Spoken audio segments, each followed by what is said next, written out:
Hola, buen día. Bienvenido al segundo tema de este curso de preparación del examen de ingreso al bachillerato.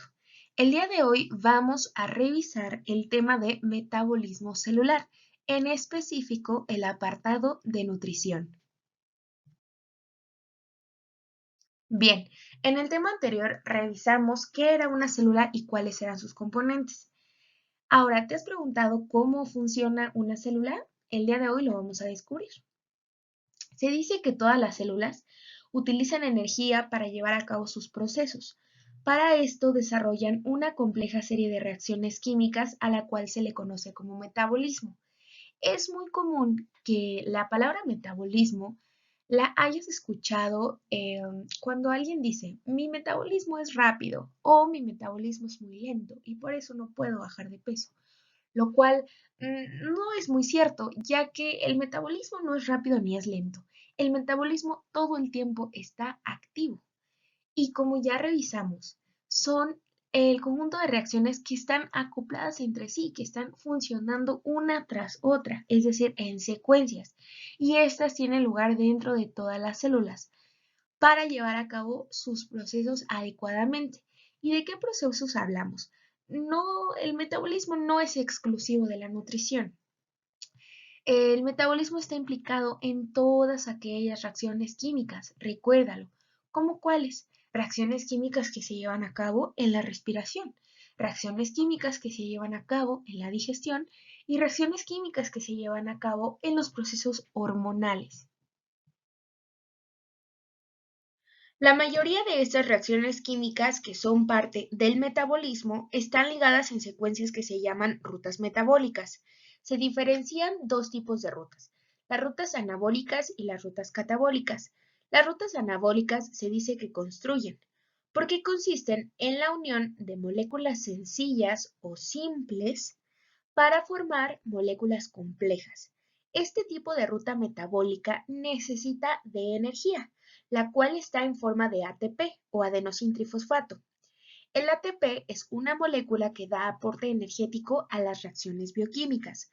Un ejemplo de ruta anabólica es la fotosíntesis, que revisaremos más adelante. O hacer ejercicio en el gimnasio, donde al hacer repeticiones construyes o desarrollas masa muscular. El otro tipo de ruta metabólica es la ruta del tipo catabólica, la cual se dice que destruyen, ya que consiste en la desintegración de moléculas complejas hasta convertirlas en moléculas simples. A diferencia de las rutas anabólicas, estas rutas no necesitan energía, más bien la liberan. Un ejemplo de ruta metabólica del tipo catabólica es el ejercicio cardiovascular, ¿sí? El cual quema grasa y destruye calorías. Ahora vamos a revisar qué es la nutrición, uno de los procesos metabólicos más importantes de nuestro organismo. La nutrición es el intercambio de materia y energía que todo ser vivo mantiene con su medio externo para poder absorber nutrientes y procesarlos, y así realizar sus funciones vitales adecuadamente. Tenemos dos tipos de nutrición, del tipo autótrofa y heterótrofa. Las del tipo autótrofa van a ser organismos que pueden elaborar sus propios alimentos, por ejemplo las plantas y las algas. Las plantas elaboran sus propios alimentos en el proceso de fotosíntesis. Y el tipo de nutrición heterótrofa es donde hay organismos que no pueden elaborar sus propios alimentos, es decir, se alimentan a partir de otros, por ejemplo los humanos y algunos hongos. Ahora definamos qué es fotosíntesis. Este es un proceso anabólico, es decir, un proceso de construcción que realizan los organismos autótrofos, organismos que son capaces de elaborar su propio alimento. Entonces, la fotosíntesis es la transformación de energía luminosa en energía química. Sus principales productos son la glucosa y el oxígeno.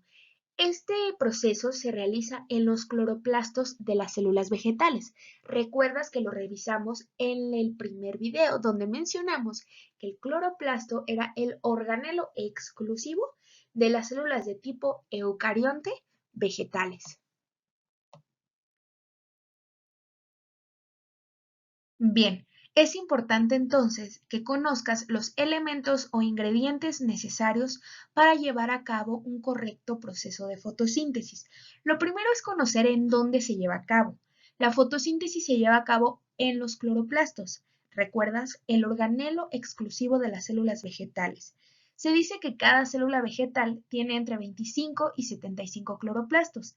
Aquí podemos ver uno, te lo presento. El cloroplasto está formado por estroma, que es la parte acuosa que rellena el cloroplasto, donde se encuentran inmersos los tilacoides.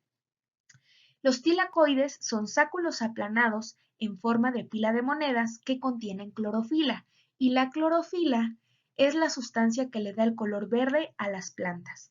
Otros elementos importantes de este proceso de fotosíntesis son la luz, la cual viene de la energía solar, el agua que se obtiene en las lluvias o cada vez que tú riegas tus plantas, y el dióxido de carbono.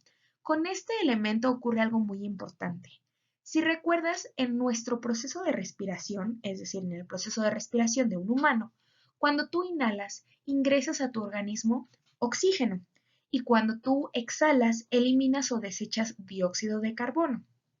Es decir, nosotros le proporcionamos a la planta el dióxido de carbono para que pueda llevar a cabo su proceso de fotosíntesis, y ella nos da el oxígeno como su producto secundario de desecho para que nosotros podamos utilizarlo en nuestro proceso de respiración.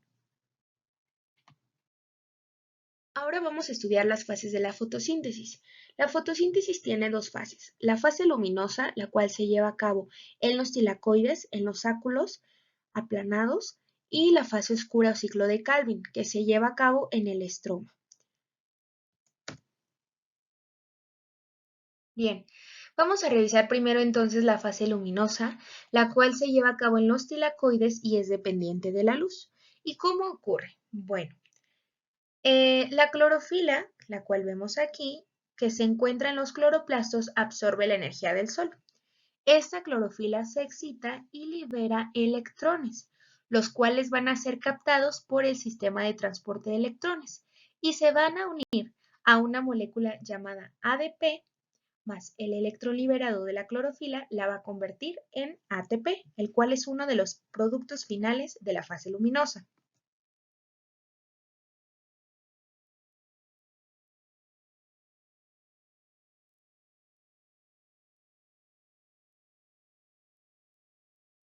Al mismo tiempo que ocurre la síntesis del ATP, se lleva a cabo la fotólisis del agua, es decir, un rompimiento de esta molécula. El agua se rompe en hidrógeno y en oxígeno. Los hidrógenos funcionan como protones y se van a unir a la molécula de NADP, convirtiéndola en NADPH, mientras que el oxígeno, que es un residuo, se va a liberar como un producto secundario a la atmósfera. Es muy importante que recuerdes que los productos finales de la fase luminosa son el ATP y el NADPH, como aquí lo vemos, y van a entrar al ciclo de Calvin o fase oscura, y que el producto secundario de la fase luminosa es el oxígeno, el cual se libera al medio ambiente. Bien, recuerda entonces que en la fase luminosa ocurren dos procesos simultáneamente. El primero es la captación de la luz por la clorofila. La clorofila se excita y libera electrones para producir de ADP a ATP, además de la fotólisis del agua, es decir, el agua se va a romper, le dona un hidrógeno a la molécula de NADP, produciendo NADPH y liberando oxígeno. Recuerda, esto es muy importante. Los productos finales entonces de la fase luminosa son el ATP y el NADPH, y el producto secundario es el oxígeno.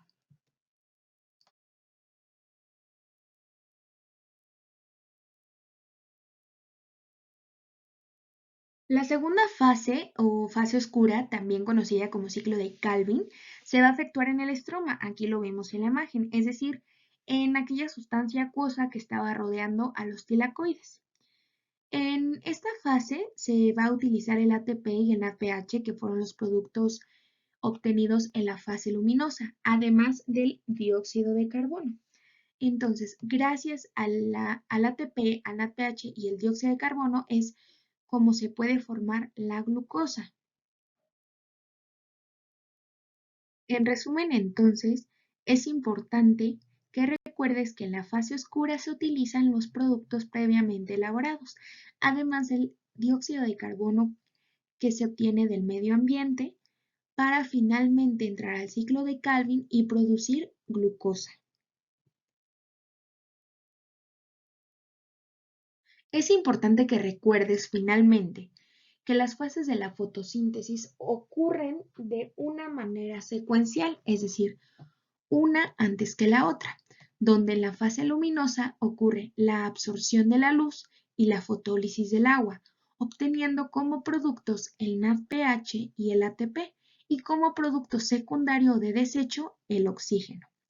En la fase oscura se utilizan los productos previamente obtenidos en la fase luminosa, es decir, el NADPH y el ATP, además del CO2 o dióxido de carbono, que viene del ambiente. Estos tres entran al ciclo de Calvin para finalmente formar la molécula de glucosa y que la planta pueda alimentarse. Aquí lo vemos en la reacción, cuando entra dióxido de carbono, agua, a través de la luz, la clorofila, y finalmente se forma la glucosa y el oxígeno como producto secundario. A modo de conclusión, tienes que recordar entonces que la fotosíntesis es un proceso que transforma la energía del sol en energía química. Es decir, al final se va a obtener glucosa para que la planta pueda alimentarse.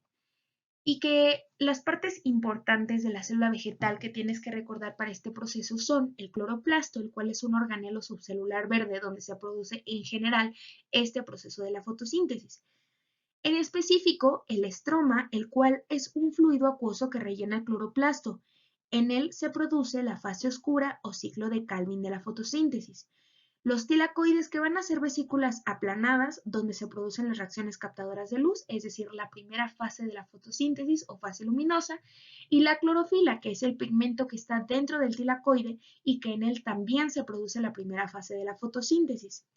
Como productos en la fase luminosa, tenemos en productos principales el ATP y el NADPH, y como producto secundario el oxígeno. Y en la fase oscura se utilizan estos dos productos, el ATP y el NADPH, junto con el dióxido de carbono para finalmente producir la glucosa. La importancia de la fotosíntesis se dice que en conjunto todos los organismos que llevan a cabo la fotosíntesis producen alrededor de 1.100 millones de toneladas de oxígeno diariamente. Y para que los ecosistemas se mantengan con esta estructura y funcionamiento es necesario que llegue constantemente energía de una fuente exterior, es decir, el sol. Te agradezco por haber tomado esta clase y si tienes alguna duda, por favor contáctame para revisarla más a detalle. Hasta pronto.